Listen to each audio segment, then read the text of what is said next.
นี่แบบดอกเน็กมาขมายเนี่ยคือđấy lại mẹ đáy nhưngดอกเน็กมาขมายđấy น็กมาขมาย4ក្បាលនេះបាទហើយបងមើលច្បាស់អញ្ចឹង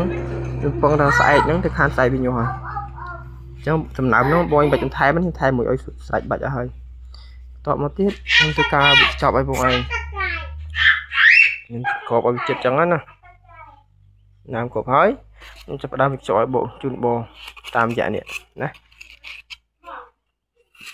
ដាក់អប់ខ្ញុំសាតបមកទៀតខ្ញុំរៀបអារបាយនោះឲ្យវាត្រូវភាសាសិនសាហើយបានខ្ញុំគ្របអានេះមួយទៀតនេះគ្របមួយទៀតអញ្ចឹងហ៎បងអញ្ចឹងវាអត់កលក់វាអត់ខូចខាតតាណាទេករណីតែវាកលក់មួយជាវាអត់ខូចពងពូជឲ្យដាក់អញ្ចឹងអត់បែកពងពូជទេករណីថាយើងអ្នកសេវាកម្មគេដឹកជូនគេទៅគោះបោកមួយជាវានៅក្នុងហ្នឹងហើយក៏អត់បែកខ្ទាំទីដូចខ្ទេចខ្ទាំដូចពងមាន់